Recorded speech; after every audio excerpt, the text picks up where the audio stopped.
తిరుమల లడ్డూలో కల్తీ నెయ్యిపై దర్యాప్తునకు 5గురితో సిట్ ఏర్పాటైంది. సార్, ఈ విచారణలో తేల్చాల్సిన అంశాలేంటి? అంటే మనం ఇప్పుడు ప్రభుత్వము టర్మ్స్ ఆఫ్ రెఫరెన్స్ ఇస్తుంది. ఏ విచారణ ఏర్పాటు చేసినా ఆ విచారణ ఏ అంశాలపైన విచారించాలి అని అడుగుతుంది. సో మొదటిగా మనకు అర్థం కావాల్సింది ఏంటంటే, ఒకటి, ఈ నెయ్యిలో కల్తీ జరిగిందా లేదా, మొదటిగా ఎస్టాబ్లిష్ కావాల్సింది. రెండు, ఆ కల్తీ దేనితో జరిగింది. ఇప్పుడు నిన్న కూడా సుప్రీంకోర్టులో వైవి సుబ్బారెడ్డి తరఫున లాయర్ కపిల్ సిబలోమో అది వెజిటబుల్ ఫ్యాట్తో కల్తీ అయింది అని వాదించారు. కానీ టీటీడీ తరఫున లాయర్ సిద్ధార్థ లూత్రామో ఎనిమల్ ఫ్యాట్తో కల్తీ అయింది అని అంటారు. కల్తీ అన్నీ ఒకే రకం కాదు, కల్తీ దేనితో అయింది. వెజిటబుల్ ఫ్యాట్తో కల్తీ అయిందా, ఎనిమల్ ఫ్యాట్తో కల్తీ అయిందా.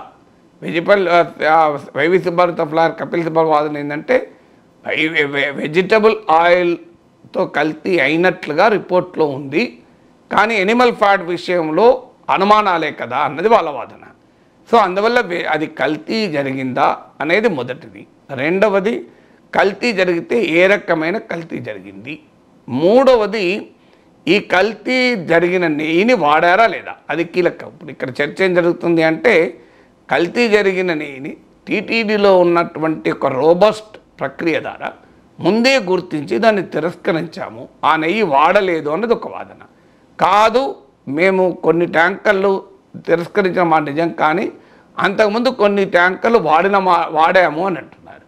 మరి వాడారా, తిరస్కరించారా, ఇది నెయ్యి నిజంగానే ఈ కల్తీ ఎందులో జరిగింది, వాడిన నెయ్యిలోనా తిరస్కరించబడిన నెయ్యిలోనా అన్నది మూడవ ప్రశ్న. నాలుగవ ప్రశ్న ఏంటంటే, ఈ కల్తీ జరగటానికి కారణాలు ఏంటి, అసలు ఏ కారణాల రీత్యా కల్తీ జరిగింది. కారణాలు ఎందుకు ఇంపార్టెంట్ అంటే, ఇప్పుడు ఉదాహరణకు centre for analysis and learning in livestock and food వారే ఇచ్చిన నివేదికలో ఒక మాట చెప్పారు. అంటే మనము ఆవుకి ఇచ్చేటువంటి ఆహారంపై వల్ల కూడా ఈ రిజల్ట్స్ వస్తాయి. అందులో మీకు సన్ఫ్లవర్ ఆయిల్ ఉన్నట్లు, పామ్ ఆయిల్ ఉన్నట్లు వస్తాయి, బేస్డ్ ఆన్ ది ఫీడ్, అంటే ఆవుకి ఇచ్చిన ఫీడ్ వల్ల.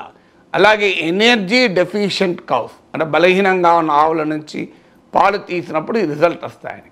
అంటే కల్తీ జరిగినట్లుగా నిర్ధారణ జరిగితే ఒకవేళ అది ఏ కారణాల వల్ల జరిగింది అంటే, పాలను తీసేటువంటి ప్రక్రియలో జరిగిందా, ఆవుకిచ్చిన ఆహారం వల్ల ఈ రిజల్ట్స్ కనబడుతున్నాయా, లేదా ఎవరైనా కక్కుర్తితో డబ్బు కక్కుర్తితో చేశారా, లేదా కుట్రపూరితంగా జరిగిందా, ఎవరైనా కావాలని దేవుని పవిత్రతను దెబ్బతీసేం జరిగిందా.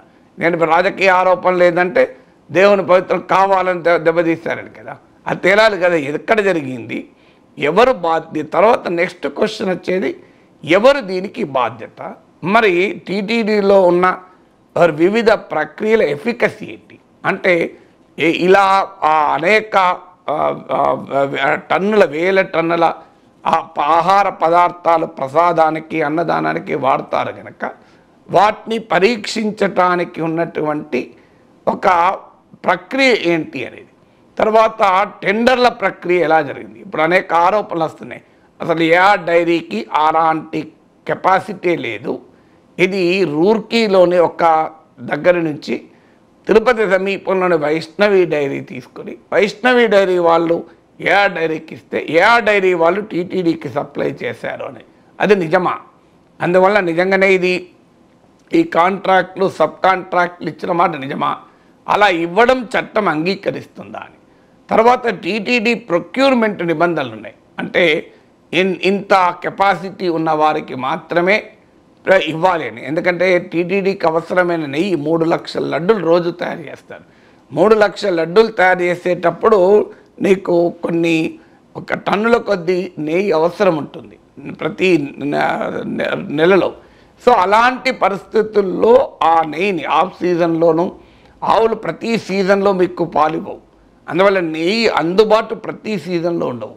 కానీ దేవునికి నైవేద్యం కానీ, దేవుని ప్రసాదం కానీ, భక్తులు కానీ సీజన్లకు సంబంధం లేదు. అన్ని సీజన్లలో కూడా భక్తులు వెళ్తూనే ఉంటారు. అందువల్ల లడ్డుకు కావలసిన నెయ్యి మాత్రం అన్ని సీజన్లో దొరకాలి. అందువల్ల ఆన్ సీజను ఆఫ్ సీజన్లో కూడా అవసరమైన నెయ్యిని సరఫరా చేయగలిగిన కెపాసిటీ ఆ డైరీలకు ఉండాలి. మరి ఆ కెపాసిటీ ఉన్న డైరీలకే ఇచ్చారా, కెపాసిటీ లేని డైరీలకు ఇచ్చారా అనేది, అంటే టీటీడీఏ ఏర్పరచుకున్న నియమ నిబంధనల ఉల్లంఘన జరిగిందా లేదా? సో టీటీడీ నియమ నిబంధనలకు ఉల్లంఘన జరిగితే దానికి ఎవరు బాధ్యులు అని. తర్వాత మీకు జూలైలో ఈ నివేదిక వచ్చింది. మరి జూలైలో నివేదిక వస్తే సెప్టెంబర్ 18 వరకు ముఖ్యమంత్రి మాట్లాడలేదు. సెప్టెంబర్ 25న ఎఫ్ఐఆర్ దాఖలు చేశారు. జూలైలోనే టీటీడీ ఈఓ ఇలా కల్తీ రిపోర్ట్ అయింది అని చెప్పారు. కానీ అందులో వెజిటబుల్ ఆయిల్ అన్నాడు తప్ప మీకు ఎనిమల్ ఫ్యాట్ అని అనలేదు అని కూడా వార్తలు వస్తున్నాయి. ఈవెన్ ఏఆర్ డైరీకి ఇచ్చిన షోకాజ్ నోటీస్లో కూడా ఎనిమల్ డైరీ ప్రస్తావన లేదు అని అంటున్నారు. మరి అప్పటికి ఎనిమల్ డైరీ మరి రిపోర్ట్లో ఉండగా కూడా, అంటే ఎనిమల్ ఫ్యాట్తో కల్తీ అయిందని కాఫ్ centre for analysis and learning in livestock and food రిపోర్ట్లో అనుమానాలు వ్యక్తం చేసినా మరి అది షోకాజ్ నోటీస్లో పెట్టలేదా? సో మరి ఆ 20 జూలైలో జరిగితే, కల్తీ జరిగిందని జూలైలోనే తేలితే, మరి జూలైలోనే ఆలయ సంప్రోక్షణ, ఆలయ శుద్ధి కార్యక్రమాలు ఎందుకు చేయలేదు? ముఖ్యమంత్రి రాజకీయ ప్రకటన తర్వాతనే ఆలయంలో ఎందుకు ఈ కార్యక్రమాలు నిర్వహించారు? న్యాయంగా అయితే ఒక ఆలయం అపవిత్రమైంది అంటే మీరు వెంటనే చేస్తారు. ఇప్పుడు గ్రహణం తర్వాత ఆలయ సాంప్రదాయాల ప్రకారం ఆలయాన్ని శుద్ధి చేసి మళ్ళీ భక్తుల్ని అలా అలో చేస్తారు. కానీ గ్రహణమైన 2 నెలలకు చేయం కదా. ఇది కూడా అలాంటిదే కదా. కల్తీ జరిగి దేవునికి అపచారం జరిగిందని భావించినప్పుడు జూలైలో అపచారం జరిగితే సెప్టెంబర్లో దాని శుద్ధి కార్యక్రమాలు, అది కూడా ముఖ్యమంత్రి రాజకీయ ప్రకటన తర్వాత చేశారు. అలా ఎందుకు మరి టీటీడీ చేసింది? ఈ అధికారులకు మరి ఎలాంటి బాధ్యత ఉండదా? ఇంకా కల్తీ జరగకపోతే ఇబ్బంది లేదు. కల్తీ జరిగిందని టీటీడీ అధికారులు ఒకవేళ నమ్మితే ఇమీడియట్గా దేవునికి అపచారం జరిగిన తర్వాత మరి ఆగమశాస్త్ర నియమ నిబంధనల ప్రకారం శుద్ధి చేయాలి కదా. ఎందుకు చేయలేదు? దీనికి కారణం ఏంటి? మరి ఇక కేసు కూడా పెట్టాలి కదా.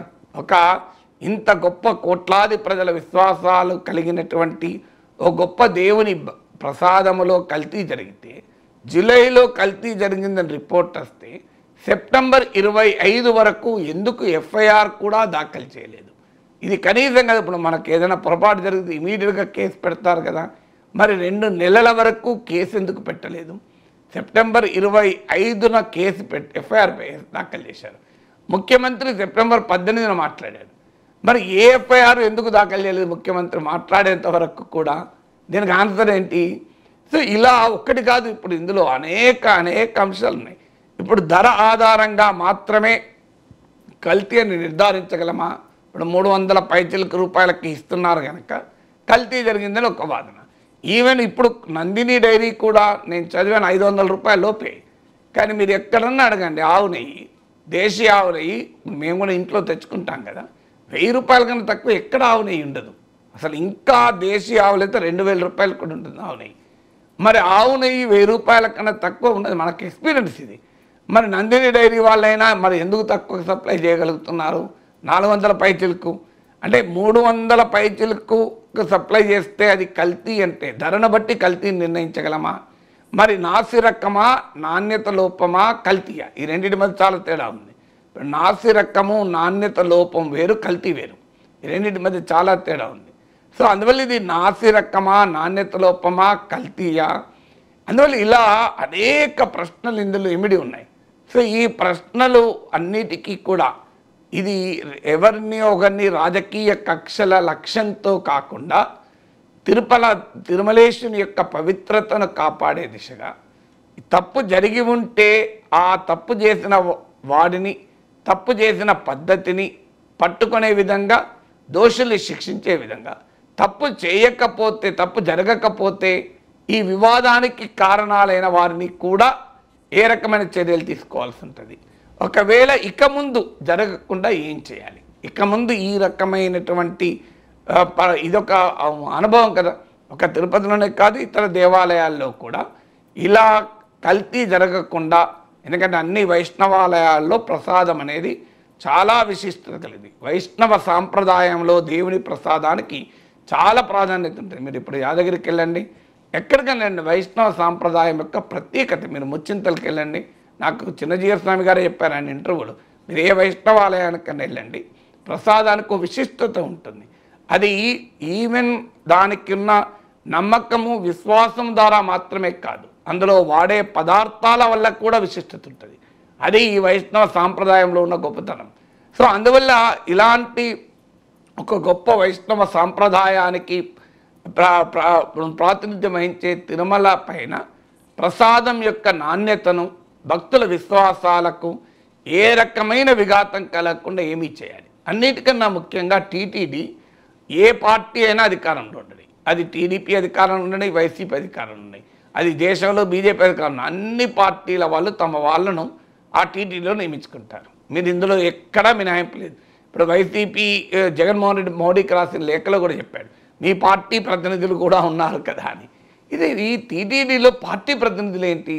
ఓడిపోయిన ఎమ్మెల్యేలు, టికెట్ ఇవ్వలేని రాజకీయ నాయకులు, వీళ్ళని నియమించడానికి టీటీడీ లేదు కదా. దేవునిపైన భక్తి, నమ్మకము, సనాతన ధర్మం పైన పాండిత్యము, వేదాంగాలు చదివినటువంటి అనుభవము, సో అన్నిటికీ మించి కనీసము దేవునిపైన భక్తి. సో ఇది ప్రాతిపదికగా ఉండాలి తప్ప నువ్వు దైవ కార్యం చేసిన చరిత్ర ఉండదు, రాజకీయ కార్యక్రమాలు చేసిన చరిత్ర ఉంటుంది. తీసుకెళ్ళి ఒక స్టేటస్ సింబల్గా, ఎందుకంటే టీటీడీ మెంబర్ అయితే నువ్వు విఐపి ప్రోటోకాల్స్ 10 ఇప్పించచ్చు. ఇది ఎక్కడ అసలు విఐపి ఏంటి దేవుని దగ్గర? ఈ దేవుని దగ్గర విఐపీల ప్రోటోకాల్ ఏంటి? ఈ రాజకీయ రకమైన పునరావాసానికి అంత పవిత్రమైన ఆలయ నిర్వహణ వ్యవస్థల్ని ఎందుకు వాడుకోవాలి? సో ఈ రకమైన సంస్కరణలు, ఒక సమగ్రమైన సమూలమైన నిర్వహణ సంస్కరణలను ఈ సిట్ సూచించగలిగితే అది డెఫినెట్గా ఈ విచారణ, ఈ రాజకీయ వాద ప్రతివాదాలు దాటి నిజంగా ఆ దేవదేవునికి న్యాయం చేస్తున్న దేవదేవుని భక్తులకు, దేవునికి న్యాయం మనం చేయాల్సిన అవసరం లేదు, మనం అంత సమర్థలం కాదు, కానీ ఆ దేవదేవుని భక్తులకైనా న్యాయం జరుగుతుంది. అయ్యా మాకు మా ఆలయ విశిష్టతను కాపాడారు ఈ విచారణ వల్ల. మీ రాజకీయాల వల్ల ఒకరి మీద ఎవరు దెబ్బతింటే మా భక్తులకి ఏం సంబంధం? భక్తులకు కావాల్సింది ఆలయ పవిత్ర దెబ్బతినకూడదు. మీ రాజకీయాలతో భక్తుల సంబంధం లేదు కదా.